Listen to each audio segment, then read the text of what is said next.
साधु संगत जी, प्रेम से कहना धन निरंकार जी। साधु संगत जी, सदगुरु माता जी की कृपा से आप सभी लोग अच्छे होंगे, सकुशल होंगे। दासी आज आप लोगों के लिए एक बहुत ही सुंदर साखी लेकर आई है। भगवान श्री कृष्ण का सबसे बड़ा भक्त कौन।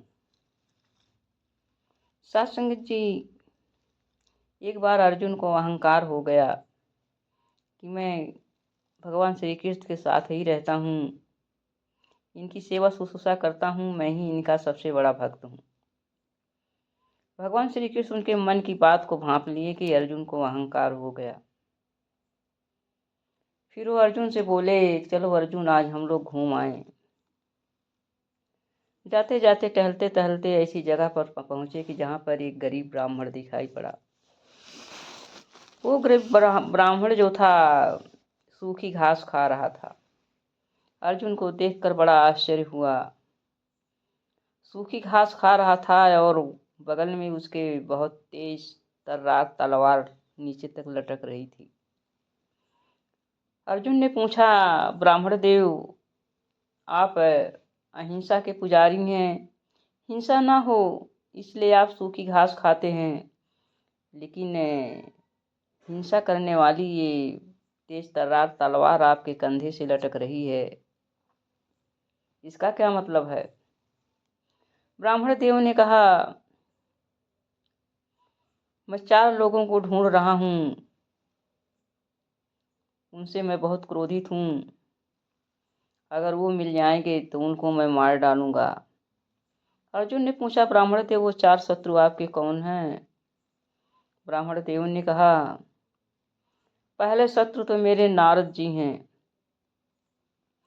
क्योंकि वो मेरे प्रभु को हमेशा अपनी पीड़ा बजा करके नाच गा करके जगाए रखते हैं, आराम नहीं करने देते हैं। नारद जी मिल जाए तो मैं इस तलवार से उनके शीश को अलग कर दूंगा। दूसरे शत्रु मेरे द्रौपदी जी हैं, उन्होंने मेरे प्रभु को ऐसे समय बुलाया कि जब वो भोजन कर रहे थे और भोजन छोड़कर भागना पड़ा उनकी लाज को बचाने के लिए। द्रौपदी ने मेरे प्रभु पर इतना भी दया नहीं किया कि प्रभु भोजन कर रहे हैं। द्रौपदी मिल जाए तो उनके भी गले को मैं इस तलवार से अलग कर दूंगा। तीसरे शत्रु हैं हृदयहीन प्रहलाद। उस प्रहलाद के कारण मेरे प्रभु को तेल से भरे हुए गरम कड़ाही में आना पड़ा, हाथी के द्वारा कुचलना जाना पड़ा, और उस हृदयहीन प्रहलाद के कारण खंभे से प्रकट होना पड़ा। उस प्रहलाद को मेरे प्रभु पर जरा भी कृपा नहीं आई, दया नहीं आई। उसने जहां चाहा वहीं मेरे प्रभु का उपयोग किया। वो प्रहलाद भी मिल जाए तो इस तलवार से उसके गले को मैं अलग कर दूंगा। अर्जुन ने पूछा, प्रभु ब्राह्मण देव, वो चौथा शत्रु आपका कौन है। ब्राह्मण ने कहा, वो चौथा शत्रु मेरा अर्जुन है। अरे अर्जुन तो सब हदें ही पार कर दी। उस अर्जुन ने मेरे प्रभु को अपना सारथी बना डाला। बताइए, पूरे सृष्टि के रचयिता, पूरी दुनिया के मालिक, सबके रखवाले, सबकी बनाने वाले मेरे प्रभु को उसने सारथी बनाकर उपयोग किया। खुद राजा बनकर पीछे बैठा, धनुषधारी बनकर पीछे बैठा, मेरा प्रभु उसके रथ को हाँक रहे थे। ये अर्जुन तो मेरा सबसे बड़ा शत्रु है। अगर अर्जुन मिल जाए तो मैं उसके गले को अलग करके उसके शरीर के टुकड़े टुकड़े कर दूंगा। अर्जुन ऐसी वाणी को सुनकर ब्राह्मण के हताश हो गए और अपने अहंकार को, जो उनको अहंकार हो गया कि मैं भगवान श्री कृष्ण का सबसे बड़ा भगत हूँ, उनका अहंकार चकनाचूर हो गया और केशव जी मुस्कुराने लगे। सत्संग जी, कहने का भाव है, आज सदगुरु माता जी की सभी के ऊपर कृपा बरस रही है। वो सबको सब कुछ दे रही हैं, जो भी जिसको चाहिए वो सबको मिल रहा है। लेकिन हम अपने सुख सुविधाओं के पीछे, हम अपनी मांग के पीछे कभी भी सद्गुरु को के लिए निरंकार से आराधना नहीं करते हैं, प्रार्थना नहीं करते हैं कि निरंकार दाता मेरा सद्गुरु जो है सर्दी गर्मी बरसात पानी तपन आदि में इस संसार को सुखी बनाने के लिए गली गली कूचे कूचे सिटी शहर नगर कुछ भी नहीं छोड़ रहे हैं, दौड़ रहे हैं। और हम जब भी जिस परिस्थिति में दुख सुख में होते हैं इनको याद करके बुलाते हैं, कभी भी इनके सुख सुविधाओं का ध्यान नहीं रखते हैं। क्या कभी हम निरंकार से अरदास करते हैं हमारे सद्गुरु जो है इतना त्याग कर रहे हैं, ये दातार कृपा करना हमारे सद्गुरु भी हर तरह से तन मन धन से सुखी रहें, सकुशल रहें।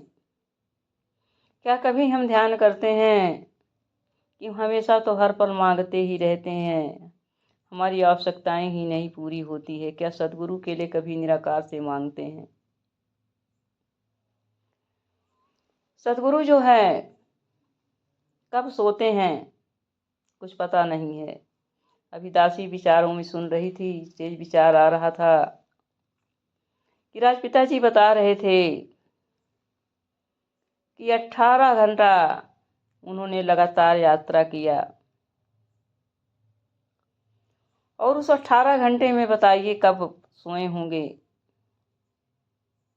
और उसके बावजूद भी जिस शहर में जाना था लोग गाड़ियां लेकर खड़े थे, गाड़ी में जब राजपिता जी और सद्गुरु माता जी विराजमान हुए तो कुछ संत कहने लगे कि हे प्रभु अगर आपकी आज्ञा हो आदेश हो तो लोग संत महापुरुष पलके बिछाकर सड़कों के किनारे खड़े हैं, तो गाड़ी का जो पर्दा है इसको खोल दिया जाए, वो दर्शन कर लें। सद्गुरु ने कहा ठीक है। गाड़ी से ही उतर गए राजपिता जी और सद्गुरु माता जी पैदल चलने लगे। कहे मैं साक्षात रूबरू होकर के संतों का दर्शन करूंगी और संत मेरा दर्शन करेंगे। सत्संग जी जरा सोचिए ये कितना ध्यान हमारा करते हैं और हम कितना ध्यान करते हैं। हम तो बस स्वार्थ के पीछे याद करते हैं, हमें कोई काम हमारा नहीं हो रहा है दातार कृपा कीजिए, कोई शारीरिक तकलीफ हो गई दातार कृपा कीजिए, नौकरी नहीं लग रही दातार कृपा कीजिए। हर पल इनसे कृपा ही मांगते हैं, लेकिन निरंकार से कभी ये अरदास नहीं करते कि हमारे सद्गुरु भी हर तरह से तन से मन से धन से स्वस्थ हों।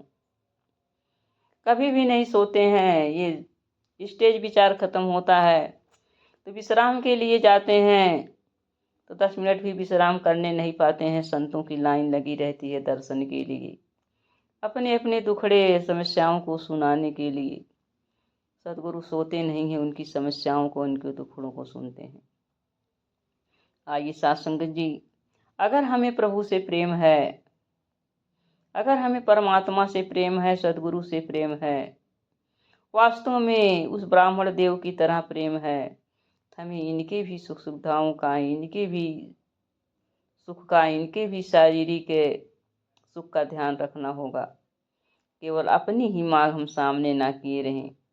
आइए साथ संगत जी, सद्गुरु माता जो बख्शनहार हैं, निरंकार का मैसेज लेकर निरंकार के ही रूप में धरती पर अवतरित हैं, तो हमसे बनता है, हमारा बनता है कि हम निरंकार से हमेशा अरदास करें कि हे दातार, हे प्रभु परमात्मा, इस हमारे सद्गुरु को हमेशा स्वस्थ रखना, कि तन मन धन से हमेशा स्वस्थ रहें और इनके झोली में हमेशा खुशियां ही खुशियां भरी रहें।